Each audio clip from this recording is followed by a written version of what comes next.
Fala galera, beleza? Aqui é o Zé do canal 3 de Fevereiro e hoje vamos comentar sobre o maior reforço do Santa Cruz. Na minha visão, o que o Santa Cruz se reforçou melhor no atual mercado e também falar das posições ainda que o Santa Cruz está tentando no mercado aí e em breve acredito que deve anunciar alguma delas, beleza? Também vamos trazer as falas do diretor de futebol, Alan Araújo, sobre esses temas aqui no vídeo de hoje. Então acompanha até o final, fica por dentro de tudo. Mas antes de seguir, vou pedir para você se inscrever no canal, dar like no vídeo, compartilhar e comentar bastante aqui o que você acha dessas possíveis contratações e desse reforço que eu vou comentar se você concorda ou não concorda comigo, beleza? Então, também, né, convido a você a ajudar a gente no nosso grupo exclusivo de membro, né? Lá tem mensagem, tem debate diários, tem coisas exclusivas que acontecem só lá. Então, clica aqui em Seja Membro, na descrição você está ajudando a gente a continuar o trabalho, que é de suma importância aqui para o canal, beleza? Sem mais delongas, você sabe que eu gosto de ser bem direto ao assunto, então vamos para o vídeo. Vamos primeiro a primeira parte aqui, que o Alan fala sobre esse ponto, né? Que no meu ponto de vista, tá? Não é a fala dele, mas no meu ponto de vista foi um reforço muito grande do Santa Cruz. Eu vou comentar assim que essa parte do vídeo finalizar aqui. Vamos lá. Como é que fica a situação do Arley?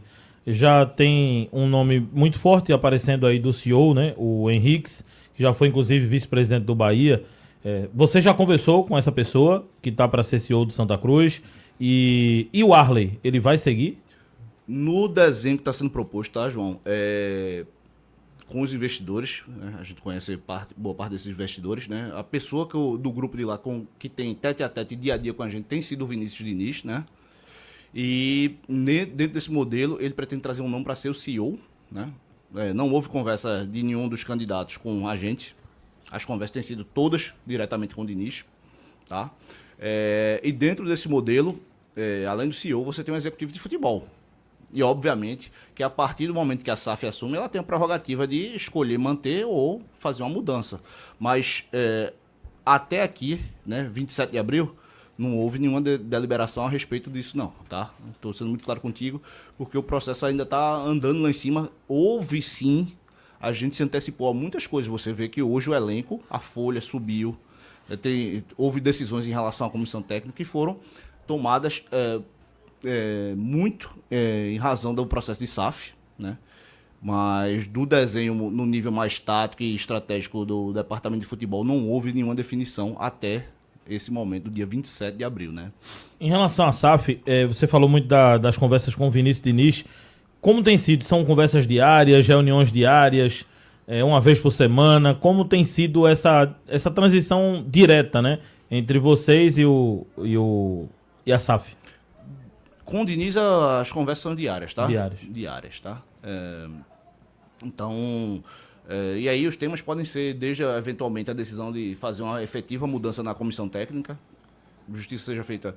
Quem sai eram excelentes profissionais, né? Tamar já foi me treinador em várias oportunidades, né? Só um ponto aqui, a intervenção não, né? Eu vou falar assim, a participação diária de um dos investidores da SAF, do Vinícius Diniz. Isso deixa muito claro, muita gente que vai dar errado, vai dar errado, vai dar errado, e tá aí o exemplo, né? O Vinícius Diniz está dioturnamente aí trabalhando com o futebol, a questão da mudança da comissão técnica, da forma que foi feita, do tamanho que foi feita, tem intervenção do Vinícius Diniz. Então, o próprio Alan falou a questão do executivo de futebol, depois que coloca um CEO nessa estrutura, é natural ter uma reavaliação do atual executivo. Então, tudo isso vocês entendem aí que tem a participação direta e efetiva do Vinícius Diniz, que é um dos investidores da SAF. Vamos lá. Né? Três oportunidades, né? Os demais integrantes, Teco, Romulo, enfim, Rogério, são excelentes profissionais, mas entendeu-se que naquele momento precisava se fazer. A SAF tem sido muito do ponto de vista de filosofia, de ter um modelo de trabalho, né? E de pensar esse trabalho não apenas para esse ano, tá, João? Mas até o ano que vem. Então, fazendo um horizonte aí de 18, 20 meses de planejamento dentro do futebol. Então, eles entenderam que houve um entendimento de que era necessário fazer essa mudança, mas sem prejuízo à capacidade e à competência dos profissionais que saíram, mas trazer uma nova comissão técnica que tivesse mais alinhada a esse projeto e que, como você viu, né, houve uma mudança muito grande, chegaram muitos profissionais. Então, que esses profissionais já se conhecessem, tivessem uma sinergia entre si para acelerar os resultados, né? Se você traz, sei lá, 6, 7 profissionais novos que nunca trabalharam juntos, aí até essa equipe funcionar e maturar leva um tempo. Então, houve a deliberação por trazer uma comissão técnica que já tinha experiência de trabalhar junto, né? É possível que Bom, essa primeira parte é onde eu acredito que o Santa Cruz conseguiu se sobressair na questão de reforços. Por quê? A comissão técnica do Santa Cruz, ela reformulou, ela não só trouxe apenas o treinador e auxiliar técnico como geralmente que fica mais encabeçado, né? Geralmente quando é publicado é mudança técnica, a gente só vê o técnico e às vezes o auxiliar. Mas Santa Cruz mudou preparador físico, Santa Cruz mudou analista de desempenho, Santa Cruz mudou preparador de goleiro. Então trouxe uma robustez maior e mais sinérgica, né? Como o próprio Alan falou, a SAF ela tentou trabalhar uma comissão que já se conhecia, para que o tempo de adaptação dos profissionais sejam encurtados. E isso foi o que foi feito, né? A partir do momento que trouxeram o Cabo, o Filho, né, que já trabalham junto ao longo tempo, preparador físico, tudo, preparador de goleiro, todos esses esse pessoal que se conheciam, traz uma sinergia muito grande e a gente vê que até a preparação física, a preparação tática do Santa Cruz em si, como elenco, ela está diferente. A gente reclamava muito de um segundo tempo aquém da força física, da disposição, da entrega, e a gente vê agora que o time está tendo isso, né? Até o Alan, nessa entrevista, eu indico a você assistir lá no canal da Rádio Jornal, a bela condução do João Vitor Amorim, sobre a entrevista completa lá do Alan Araújo. Ele mesmo fala que no intervalo do segundo tempo, o time ganha 2-0, o Marcelo Cabo não baixou o nível, chegou lá cobrando os atletas, porque a partir dos 20 minutos Santa Cruz desceu um pouco a intensidade, e o Marcelo Cabo cobrando a manter a intensidade, né? Então, para que isso aconteça, o trabalho físico ele também tem que estar no mesmo nível do trabalho técnico. Então, as coisas têm que andarem em paralelo, né? E é isso que a gente está começando a entender que o Santa Cruz está entregando. Mas o teto desse time não é isso aí, não. O teto desse time vai ser maior que isso, desde o que, baseando no que a gente acompanha no dia a dia e no que Marcelo Cabo traz nas entrevistas. Então, Santa Cruz tem um teto alcançável, alto, em relação ao que pode entregar em campo. Vamos para a segunda parte aqui, deixa eu só colocar na tela para vocês.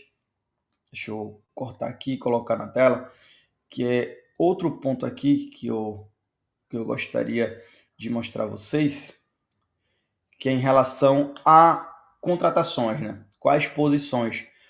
A gente já sabe uma, né? Mas eu vou deixar o Alan falar e depois a gente comenta por cima, beleza? Vamos lá.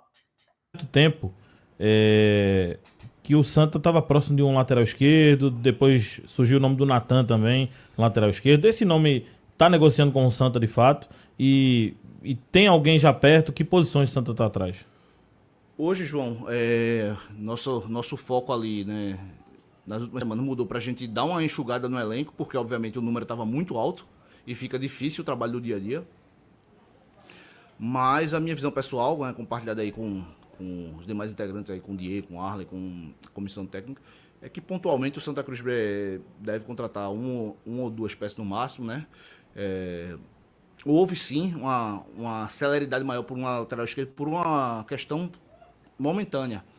Você tinha o Rodrigues atuando e o Vinícius Silva se machucou. Então você precisava fazer uma composição para que, se o Rodrigues machuca, leva um cartão. Ontem, no caso, quem jogou foi um garoto da base, né? David. Isso, ele jogou o garoto da base, fez sua estreia, né? Tava bem emocionado no vestiário. Então isso é uma necessidade apontada aí pela comissão técnica, porque nessa posição o cobertor estava mais curto. E eventualmente, como a gente ouve muitas saídas na posição de atacante, mais de beirada, eventualmente você trazer uma peça nessa posição, né? 9, mas não. Nesse momento, o Santa Cruz efetivamente não está procurando um novo no mercado, né? Tem o Galhardo, que atua como 9, e houve a recuperação do Pedro Henrique, né? Que se você lembrar lá em novembro, ele foi o nome que foi trazido para começar a temporada como camisa 9. E vinha fazendo a pré-temporada muito boa. Por dessas coisas do destino, ele teve uma questão no menisco, operou. Depois teve uma questão aqui, né, na coluna, enfim. Mas foi superado o tratamento, né? Já tá à disposição? Ele foi pro banco ontem. Ah, o Pedro Henrique, sim. Pedro Henrique. Mas aí vamos voltar para a questão do lateral. O Vinícius, ele já tá disponível? O Vinícius, ele tá fazendo transição, né? Então ele vai ficar disponível em breve. Tá. Transição. Matheus Melo já saiu da transição, não, caso. ainda não. Ainda não? Ainda não. Eu pensei que ele já iria começar a trabalhar com bola agora. Eu acho que ele vai... Bom, basicamente aí eles comentando das duas peças que podem chegar, né? Falando sobre o elenco, né? A ideia ainda é tentar contratar um lateral esquerdo. Deixa eu só ajustar aqui. Pronto. Deixa eu ajustar a tela para vocês, mas acredito que esteja bom, esteja bem, né? Primeiro, vamos analisar aqui esse ponto do lateral esquerdo, né? Hoje a gente conta efetivamente com o Rodrigues, o Rodrigues e o David Cabeça, né? Porque o Matheus Vinícius, que é o outro lateral esquerdo da posição, está machucado e nem transição está ainda, né? Então, requer um tempo ainda para o Vinícius Silva estar disponível. E cá entre nós, o nível também não é aquele nível, acho que não é tão balançado quanto o time tem, né? Apesar de o Rodrigues vem bem, né? Acredito que ele tem um teto maior que esse que está apresentando, vem bem, vem crescendo. Mas o Vinícius Silva, ele, no último jogo que ele conseguiu jogar pelo Santa Cruz, ele não demonstrou um nível bom, não. Eu não gostei da aparição do atleta. E eu acho que o Santa Cruz deve sim anunciar, deve ir no mercado também tentar uma oportunidade, quem sabe aí um lateral que chegue para ser titular com a tranquilidade, né? Um Edson Lucas da vida seria titular com uma certa tranquilidade dessa lateral esquerda, apesar do Rodrigues vir crescendo, eu não posso deixar isso de lado, né? O próprio Alan falou que a lateral esquerda, duas peças, né? Lateral esquerdo e possivelmente um ponta, né? Quando a gente vai descer aqui para analisar esses jogadores de lado, a gente tem algumas coisas aqui, né? Hoje a gente tem o Giovani, o João Diogo e o Thiaguinho, efetivamente jogadores de lado de campo. E também o João Pedro, que vem sendo trabalhado para jogar com o pé trocado, né? Caindo pela direita, puxando para o meio, chutando na esquerda. Basicamente é isso. O próprio Marcelo Cabo já deixou claro que essa é uma das possibilidades que pode acontecer com o João Pedro jogando aberto ali pela direita, né? Foi assim como ele comentou na entrevista, né? Outros nomes como Viniora, Anthony ali, como aparece, eles são jogadores que têm idade sub-20, eu acredito que vai ser natural nessa volta deles lá pro sub-20, tá? O Israel, ele também fala nessa entrevista que vai ser um jogador para ganhar minutagem.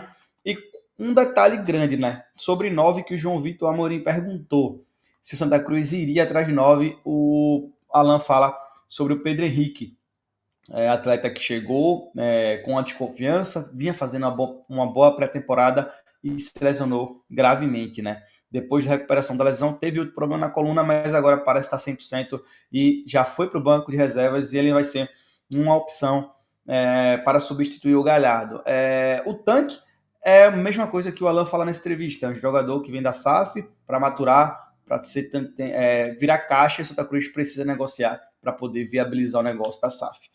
Então, Santa Cruz deve aí ainda anunciar mais um ponta, deve anunciar mais um lateral esquerdo, como a possibilidade que deixou em aberto aí o diretor de futebol de Santa Cruz, Alan Araújo, a questão da possibilidade aí de uma ou duas peças aí trazendo o Santa Cruz. Eu acredito que lateral esquerdo seja emergencial, no meu ponto de vista. Ponta, a gente pode esperar uma oportunidade muito boa e trazer um ponta que chegue para brigar por titularidade e não só para compor elenco, que eu acho que é o caminho das coisas, né? Mas é isso, pessoal. Eu acho que o vídeo ficou um vídeo bem esclarecedor em relação à questão dos reforços fora do campo, né? Como eu falei, da comissão técnica, que para mim é uma comissão técnica diferente de tudo que a gente já viu nos últimos anos. Eu acho que é uma comissão técnica bem acima da divisão. E a gente entregando material humano para eles que também possa jogar acima da divisão, acredito que a certeza de lograr êxito no ano de 2025 seja bem clara e seja bem factível. Então, vamos aguardar os próximos capítulos, os próximos jogos, e estamos aqui analisando. E é isso. Peço que você se inscreva no canal, dê o like, compartilhe, seja membro, ajuda o nosso canal a continuar o nosso trabalho aqui, que é de suma importância o apoio de todos vocês. Tamo junto. Valeu, galera. Até a próxima. Fui.